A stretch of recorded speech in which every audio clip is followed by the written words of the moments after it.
Setiap orang adalah guru, dan setiap rumah adalah sekolah. Assalamualaikum warahmatullahi wabarakatuh. Halo semuanya, perkenalkan saya Lutfia Ayu Islami dari Program Studi Pendidikan Ekonomi Angkatan 2024 dengan NIM 06031182429007 pada mata kuliah pengantar pendidikan dengan dosen pengampu Bapak Dr. Andes Iqbal Berlian MPD dan Ibu Dewi Pratita SPD MPD. Tujuan pembuatan video ini untuk memenuhi ujian akhir semester yang berbasis project-based learning atau assignment. Pada kesempatan kali ini, saya ingin berbagi pengetahuan dan opini tentang seberapa penting sih pendidikan seumur hidup. Pendidikan itu nggak berhenti cuma karena kita udah lulus SMA atau kuliah. Kita hidup di dunia yang dinamis, di mana dunia terus berubah, teknologi berkembang pesat, dan tren baru terus muncul. Kalau kita nggak terus belajar, kita akan ketinggalan zaman. Contohnya, lihat aja dunia kerja sekarang, yang nggak cuma butuh ijazah, tetapi juga membutuhkan keterampilan yang terus berkembang. Apalagi di dunia yang penuh dengan teknologi kayak sekarang, siapa yang nggak bisa beradaptasi dengan cepat akan mengalami kesulitan sendiri untuk terus maju. Belajar seumur hidup bukan hanya berarti mengikuti pendidikan formal, seperti sekolah, kuliah, atau sertifikat, tetapi juga mengikuti pendidikan informal, seperti membaca buku, menonton video, dan mengikuti kursus online, atau bergabung dengan komunitas belajar. Belajar seumur hidup memiliki banyak keunggulan bagi kita, baik secara pribadi maupun secara profesional. Kita pasti pernah dengar tentang upskilling dan reskilling.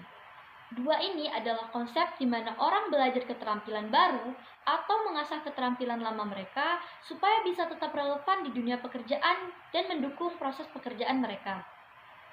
Sebagai contoh, seorang karyawan di industri manufaktur, dulu dia cuma paham cara kerja mesin manual, tetapi karena terus belajar dan ikut pelatihan tentang teknologi baru, kayak penggunaan mesin otomatis, atau bahkan belajar coding, dia bisa naik jabatan menjadi supervisor, bahkan jadi konsultan teknologi untuk perusahaan lain. Berkat pendidikan seumur hidup, dia nggak cuma punya keterampilan yang lebih banyak, tapi juga punya peluang karir yang lebih luas. Mungkin di antara kita masih ada yang mikir, itu cuma cerita sukses aja, nggak semua orang beruntung kayak dia. Tapi ternyata, data juga menunjukkan pentingnya pendidikan seumur hidup. Menurut data dari OECD, Organization for Economic Cooperation and Development, orang yang terus belajar sepanjang hidup, baik dalam bentuk kursus, pelatihan, atau belajar mandiri, mempunyai peluang 25% lebih tinggi untuk mendapatkan pekerjaan yang lebih baik. Di negara-negara maju dan berkembang, pemerintah sudah mendorong program pelatihan keterampilan untuk para pekerja karena mereka sadar betapa pentingnya edukasi untuk tetap bersaing di dunia kerja yang kompetitif. Pendidikan itu adalah investasi yang sebaik-baiknya dalam hidup. Pendidikan itu bukan cuma soal teori atau ujian, tapi lebih ke bagaimana kita terus berkembang dan siap menghadapi tantangan baru.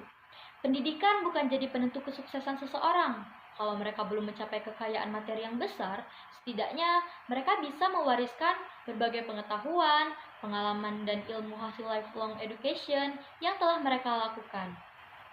Adapun beberapa manfaat jangka panjang yang dapat kita rasakan sebagai hasil dari pendidikan seumur hidup, di antara banyaknya manfaat, ialah 1. Meningkatkan kualitas hidup, di mana belajar secara terus-menerus dapat membantu meningkatkan kualitas hidup secara keseluruhan. Kedua, mengembangkan potensi diri. Dengan belajar, kita dapat menyadari potensi diri dan mengeksplorasi minat dan hobi baru. Ketiga, menjaga kesehatan mental dan fisik. Belajar seumur hidup dapat merangsang otak, mengurangi stres, bahkan meningkatkan kepercayaan diri. Yang keempat, membuka peluang baru. Belajar seumur hidup dapat membuka pintu menuju peluang baru dan potensi baru. Yang kelima, mempertahankan daya saing di pasar kerja. Pendidikan seumur hidup sangat penting untuk mempertahankan daya saing oleh keterampilan dan potensi diri pada pasar kerja. Yang terakhir adalah memahami dunia dengan lebih mendalam. Belajar secara terus-menerus dapat membantu kita memahami dunia dengan cara yang lebih dalam dan luas. Untuk itu, jangan pernah berhenti untuk belajar. Dunia ini nggak akan berhenti untuk berubah, dan kita harus siap buat jadi bagian dari perubahan itu. Karena pendidikan seumur hidup itu adalah investasi terbaik yang bisa kita buat untuk diri kita sendiri. Coba mulai dengan sesuatu yang kecil dan kita lihat perkembangannya yang bakal luar biasa. Keep learning and never stop. Sampai jumpa di project selanjutnya.